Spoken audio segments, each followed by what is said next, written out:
Hello students, welcome to magnet brains Hindi. मेरा नाम है अवनीश त्रिपाठी।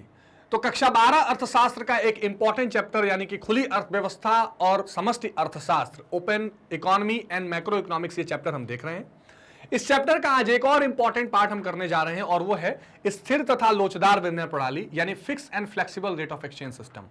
पूरी दुनिया भर में विनिमय दर को निर्धारित करने के लिए ये दो महत्वपूर्ण प्रणालियां काम करती हैं, जिनके बारे में हम देखेंगे, इन दोनों का अंतर समझेंगे और जिससे आप अपने उत्तर को आराम से लिख सकें और कंसेप्ट को समझ सकें।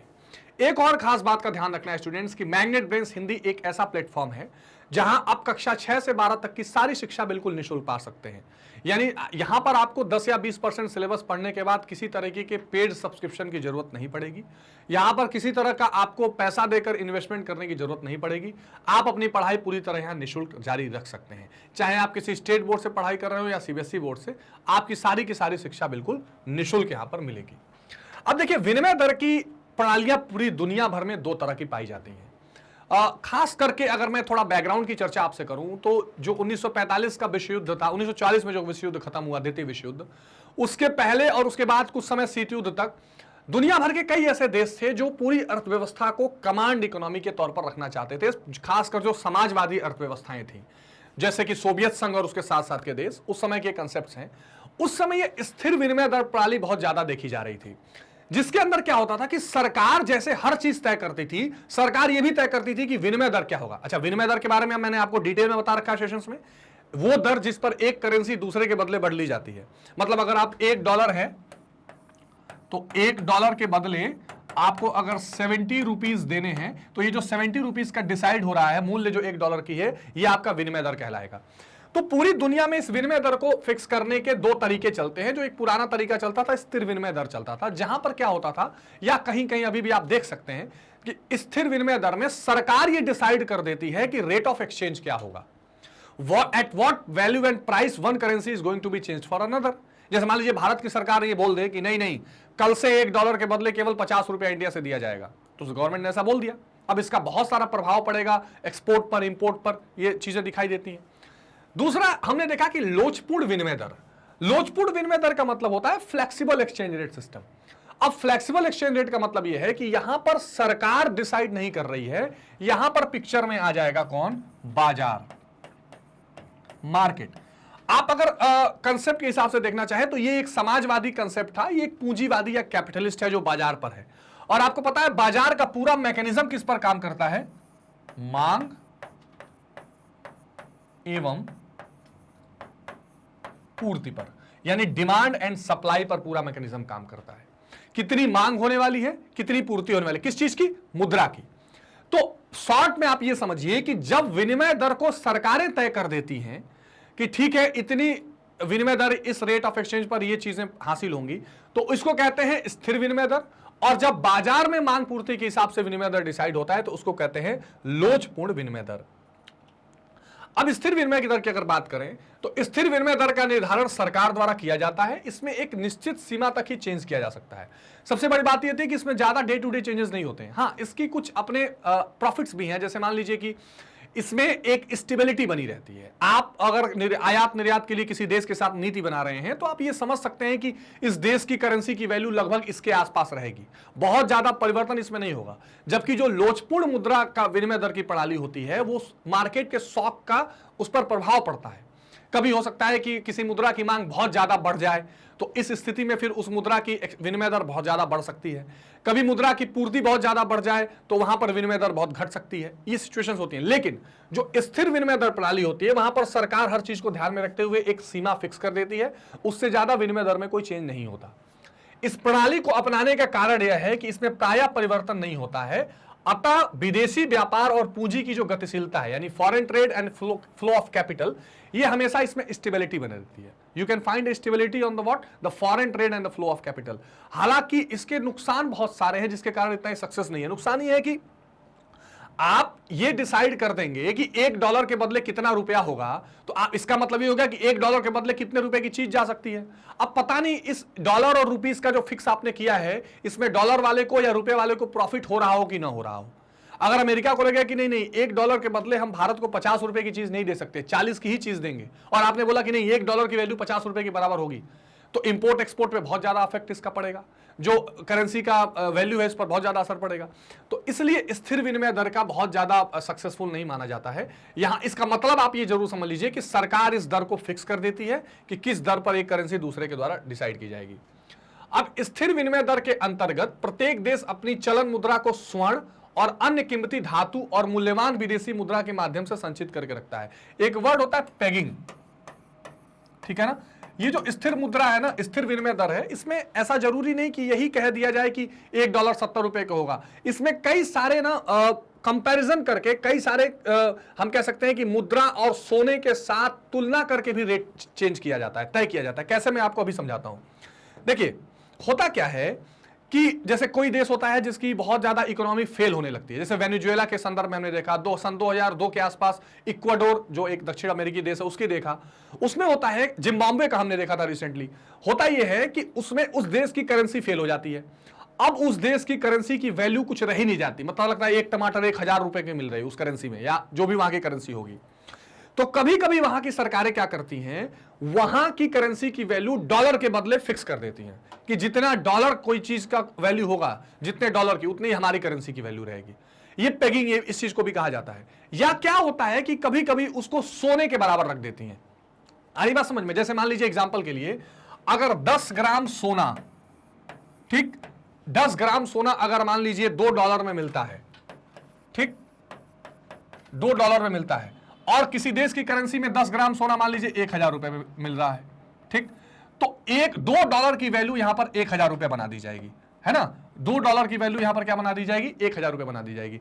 यानी हम क्या करते हैं कि दो तरीके से एक्सचेंज रेट को फिक्स करते हैं, विनिमय दर को फिक्स करते हैं। एक स्वर्णमान प्रणाली या गोल्ड स्टैंडर्ड सिस्टम, एक ब्रेटन वुड्स प्रणाली जिसमें सबसे महत्वपूर्ण होता है डॉलर। ये ब्रेटन वुड्स जो अमेरिका में है, जहां से दो संस्थाएं निकली थी ब्रेटन वुड्स सिस्टम से, कौन सी, एक विश्व बैंक यानी वर्ल्ड बैंक और एक IMF अंतरराष्ट्रीय मुद्रा कोष, और उन्हीं का दिमाग लगाया हुआ ये ब्रेटन वुड्स प्रणाली है, जिसमें क्या होता है किसी करेंसी को डॉलर के मुकाबले फिक्स कर दिया जाता है, डॉलर के साथ तुलना करके उसमें डॉलर को महत्वपूर्ण रखते हुए फिक्स कर दिया जाता है। और स्वर्णमान प्रणाली में ये होता है कि सोने की वैल्यू दो करेंसीज में क्या है इसकी तुलना करके, इसको ध्यान में रख के करेंसी का वैल्यू फिक्स कर दी जाती है। तो आइए इस स्थिर विनिमय प्रणाली की इन दोनों प्रणालियों को थोड़ा देख लेते हैं। सॉरी, तो स्वर्णमान प्रणाली या गोल्ड स्टैंडर्ड सिस्टम है, इसमें क्या है, इसके अनुसार विभिन्न देशों में प्रचलित मुद्राओं के बीच समता का आधार स्वर्ण को माना जाता है। तो देखिए विदेशी विनिमय दर क्या है, दो करेंसीज या अलग अलग देशों की करेंसी के बीच में हमको प्राइस फिक्स करनी है। तो यहां पर दो करेंसीज की तुलना के लिए हम क्या करते हैं, सोने या गोल्ड को एक आधार बना लेते हैं। इसके लिए एक मुद्रा का मूल्य दूसरी मुद्रा में निर्धारित करने के लिए प्रत्येक मुद्रा को के स्वर्ण मूल्य की तुलना की जाती है, यानी गोल्ड वैल्यू जो होगी प्रत्येक मुद्रा की, इसका कंपैरिजन किया जाएगा। जैसे इंग्लैंड के पाउंड में 5 मिलीग्राम सोना और अमेरिका के $1 में 2 मिलीग्राम सोना आता है, तो इंग्लैंड का पाउंड 2.5 हो जाएगा एक पाउंड, और अमेरिका का डॉलर का विनिमय दर 1:2.5 हो जाएगा। अब देखिए इंग्लैंड के एक पाउंड में 5 मिलीग्राम सोना आ रहा है और अमेरिका का $1 में 2 मिलीग्राम सोना आ रहा है, तो एक पाउंड का क्या हो जाएगा 2.5, यानी यहां पर $1 में 2 मिलीग्राम, यहां एक में 5 मिल रहा है, तो यानी वहां पे क्या हो जाएगा आपका 1:2.5 रेशियो हो जाएगा। यानी आपकी जो मुद्रा है वो सोना खरीदने में कितना सक्षम है और दूसरे की मुद्रा जो है वो सोना खरीदने में कितना सक्षम है, इसी हिसाब से क्या होता है वहां पर करेंसी की वैल्यू फिक्स कर दी जाती है। विनिमय की इस प्रणाली को विनिमय का टकसाली समता मूल्य भी कहते हैं। ये बहुत इंपॉर्टेंट समझ लीजिए, इसको क्या कहते हैं, विनिमय का टकसाली समता मूल्य। तो क्वेश्चन पूछता है कि स्वर्णमान प्रणाली को क्या कहते हैं, टकसाली समता मूल्य। ये स्थिर विनिमय दर में ही आता है। अब ब्रेटन वुड्स प्रणाली में क्या है, ब्रेटन वुड्स प्रणाली स्थिर विनिमय दर का एक रूप है, लेकिन इसमें कुछ सीमा तक समायोजन, इसमें थोड़ा बहुत एकोमोडेशन कर दिया जाता है। इसमें समायोजन संभव होने के कारण इसे विनिमय दर की समंजनीय सीमा प्रणाली भी कहते हैं। तो ये 1 मार्क्स में ये पॉइंट्स आते हैं, इसको ध्यान में रखेंगे आप। इस प्रणाली के अनुसार विभिन्न मुद्राओं को एक मुद्रा अर्थात अमेरिकी डॉलर के साथ संबद्ध कर दिया जाता है, यहाँ पर अटैच कर दिया जाता है एक मुद्रा को दूसरे करेंसी के मुद्रा के हिसाब से। इसके अंतर्गत अमेरिकी डॉलर का एक निश्चित कीमत पर स्वर्ण मूल्य निर्धारित कर दिया जाता है और उसी अमेरिकी डॉलर के ही कंपैरिजन में क्या होता है, दूसरी मुद्राओं के प्राइस फिक्स कर दिए जाते हैं। तो ये स्थिर विनिमय दर प्रणाली के बारे में आपने सुना। अब जो पूरी दुनिया में सबसे ज्यादा इस समय चल रहा है या जो मार्केट के हिसाब से चलता है वो है लोचपूर्ण विनिमय दर प्रणाली, flexible exchange rate system. Flexible exchange rate system में सबसे महत्वपूर्ण बात यह है कि सरकार इसमें कोई दखल अंदाजी नहीं करती है। Government does not interfere at all. सरकार ये बिल्कुल नहीं बताएगी कि आप कितना विनिमय दर बना के चलिए, कितना आपको जो है एक्सचेंज रेट लेकर चलना है, ये सब सरकार बिल्कुल नहीं बनाएगी। सरकार क्या कहेगी, सब कुछ मार्केट पर छोड़ दिया जाता है, सब कुछ बाजार पर छोड़ दिया जाता है। लोचदार विनिमय दर यह दर है जिसमें मांग एवं पूर्ति की शक्तियों के फलस्वरूप परिवर्तन होता है। सरकार का इस पर कोई नियंत्रण या कंट्रोल नहीं रहता है। तो government has no control, no control by government, ठीक। और ये एक तरह से आप कह सकते हैं कि ये पूंजीवादी व्यवस्था का परिचायक है, जहां पर गवर्नमेंट एक फैसिलिटेटर है, कंट्रोलर नहीं है। तो यहां सारी चीजें किस चीज से डिसाइड होती हैं, डिमांड और सप्लाई के हिसाब से। लोचपूर्ण विनिमय दरों की वस्तुओं की मांग तथा पूर्ति अथवा प्रवाह के द्वारा लोचपूर्ण तरीके से ऊपर और नीचे रखा जाता है, यानी इसमें चेंजेस हमेशा होते रहते हैं। लोचपूर्ण विनिमय दर प्रणाली एक सरल प्रणाली है। इसमें विनिमय दर यहां निर्धारित होती है जहां मांग और पूर्ति में साम्य स्थापित हो जाता है।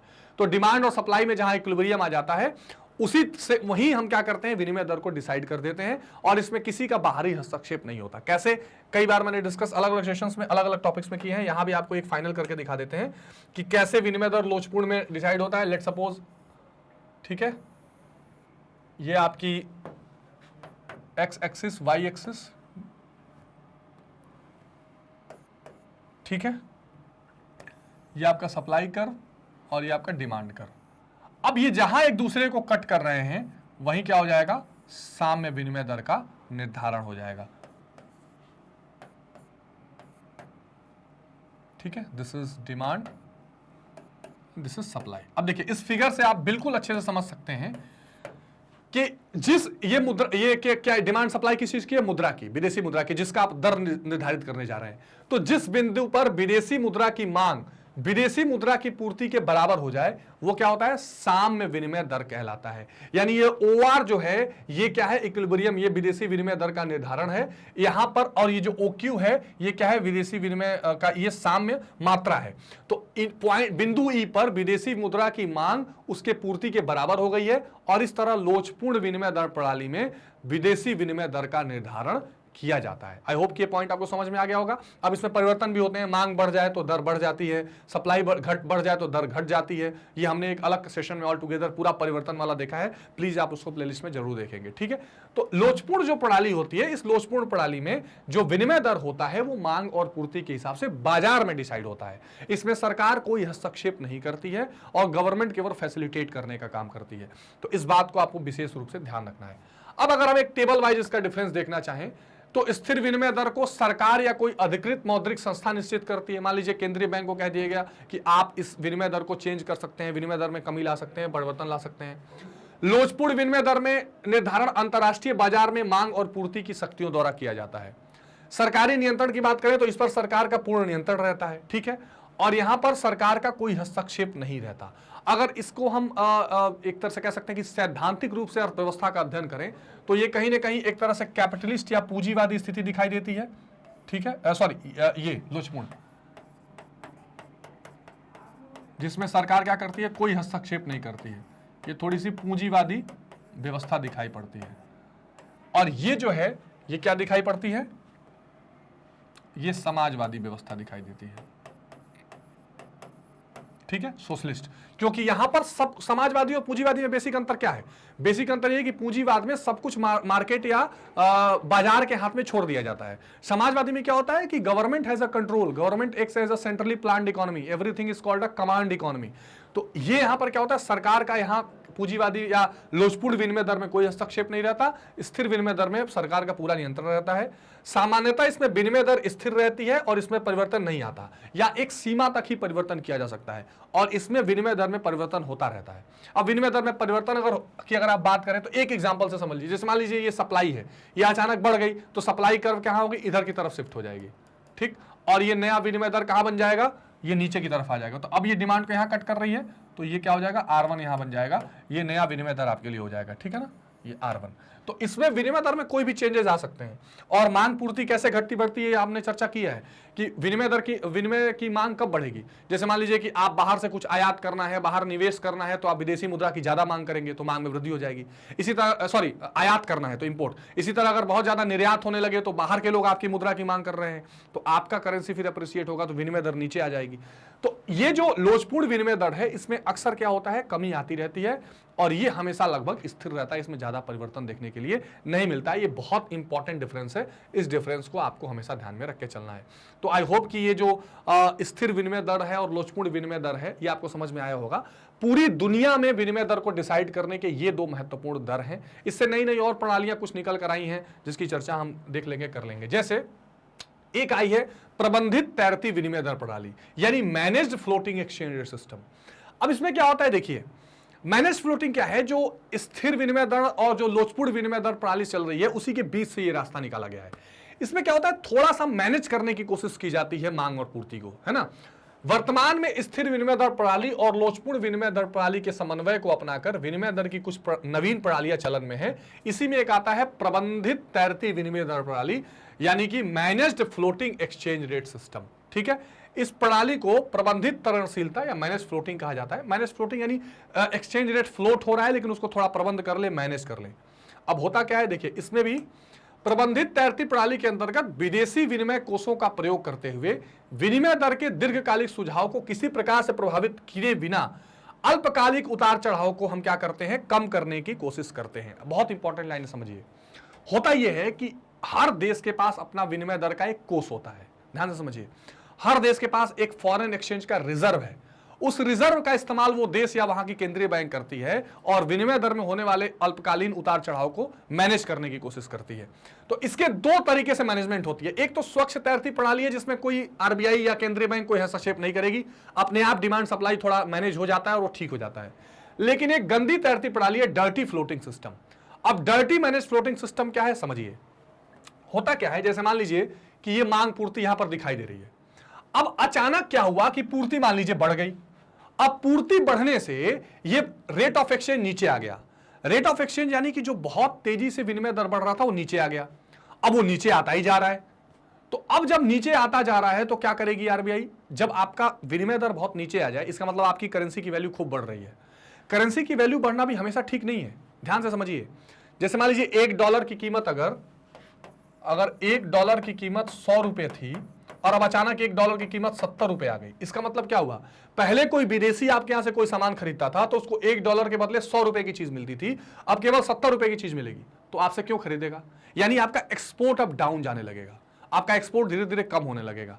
तो आरबीआई देखेगी कि नहीं, ये पूर्ति ज्यादा नहीं बढ़नी चाहिए, इस पूर्ति को कम करना पड़ेगा। तो आरबीआई इस स्थिति में जितना डॉलर मार्केट में है सबको खुद खरीदने लगेगी। अब मैं खुद डॉलर खरीदूंगी ताकि लोगों के पास डॉलर ना पहुंचे और पूर्ति मैनेज हो जाए, जो पूर्ति बढ़ रही थी वो मैनेज हो जाए और रेट ऑफ एक्सचेंज स्थिर हो जाए।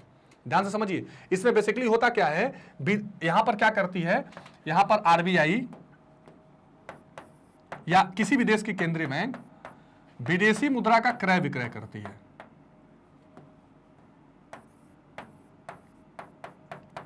विदेशी मुद्रा का क्रय विक्रय, ठीक। इसमें सेंट्रल बैंक क्या करेगी, तो अगर मान लीजिए कि बहुत ज्यादा पूर्ति बढ़ गई तो विदेशी मुद्रा को खरीद लेगी ताकि मार्केट से वो निकल जाए। और बहुत ज्यादा अगर मान लीजिए पूर्ति घट गई तो फिर क्या करेगी, आरबीआई ज्यादा से ज्यादा करेंसी को बेच देगी। लीजिए, मैं ज्यादा करेंसी आपको रिलीज कर रही हूं मार्केट में अपने कोष के, अपने रिजर्व से, ताकि लोगों के पास वो करेंसी पहुंचे और विनिमय दर जो बहुत बढ़ रही है वो कम हो जाए। इसी तरह मान लीजिए अगर विदेशी विनिमय दर की खूब मांग बढ़ रही है तो विनिमय दर बढ़ेगी, और विनिमय दर जब बढ़ेगा तो आरबीआई क्या करेगी, करेंसी बेचना शुरू कर देगी कि लीजिए मांग बढ़ रही है ना, मैं दे रही हूं, लेकिन विनिमय दर नहीं बढ़ना चाहिए। इसी तरह अगर बहुत मांग घट गई तो फिर क्या होगा, विदेशी विनिमय दर को वो खुद ज्यादा डिमांड करने लगेगी, खरीदने लगेगी ताकि करेंसी की अप्रिसिएशन हो सके, तो या करेंसी की विनिमय दर ठीक बना रहे। तो कुल मिला के आरबीआई क्या करती है कि इसे डर्टी फ्लोटिंग सिस्टम इसलिए कहा जाता है कि नॉर्मली तो नियम ये है कि जो विदेशी विनिमय दर है वो मांग और पूर्ति के हिसाब से डिसाइड हो, लेकिन कभी कभी क्या होता है कि जब मांग और पूर्ति के हिसाब से डिसाइड होता है तो उससे अचानक कभी कभी विनिमय दर बहुत बढ़ने घटने लगता है। उस अचानक होने वाले परिवर्तन को मैनेज करने के लिए या कम करने के लिए आरबीआई क्या करती है कि विदेशी मुद्रा का अपने रिजर्व से क्रय और विक्रय करती है। उसी को मैनेज डर्टी फ्लोटिंग सिस्टम कहते हैं, जो प्रबंधित तैरती प्रणाली, ये भी लोचदार वाले का ही एक पार्ट है। तो आई होप कि ये कंसेप्ट आपको समझ में आया होगा और आप इसको ठीक से समझ के इसको लॉजिक को समझ पाएंगे और कंसेप्ट को समझ पाएंगे। तो ये स्थिर विनिमय दर प्रणाली और लोचदार विनिमय दर प्रणाली से संबंधित एक बहुत महत्वपूर्ण कंसेप्ट था। इसको आपको बहुत ध्यान से समझना है, इसको रिवाइज करना है। इसमें कोई कंफ्यूजन हो तो कमेंट सेक्शन में जरूर बताइएगा। एक और खास बात का ध्यान रखना है स्टूडेंट्स की मैग्नेट ब्रेन्स की अपनी वेबसाइट है magnetbrains.com। यहां पर आकर आप कक्षा 6 से 12 तक कोई भी क्लास सेलेक्ट कर सकते हैं। फॉर एग्जांपल अगर आपने क्लास 12 सेलेक्ट किया तो यहाँ इतिहास, राजनीति विज्ञान, भूगोल और अर्थशास्त्र का डिटेल पढ़ाई आप कर सकते हैं, गणित की पढ़ाई कर सकते हैं। इसी तरह कक्षा 6 से 12 तक की सभी सब्जेक्ट्स आप कोई भी सेलेक्ट करके और जो कॉम्पिटिटिव सेलेक्ट एग्जामिनेशन की तैयारियां हैं उनकी भी तैयारी आप कर सकते हैं और अपने परीक्षा को, अपने पढ़ाई को और आसान बना सकते हैं, क्योंकि यहाँ क्रमबद्ध तरीके से पूरा सिलेबस मैनेज किया गया है। हर सिलेबस, हर चैप्टर का कंप्लीट चैप्टर रिवीजन, छोटे छोटे topic wise videos, NCERT solution, MCQs, most important question, सारी चीजें बिल्कुल निःशुल्क रूप से वेबसाइट पर लगाई गई हैं, क्योंकि यहाँ पर कक्षा 6 से 12 तक की सभी स्कूल शिक्षा बिल्कुल निःशुल्क प्रोवाइड की जा रही है।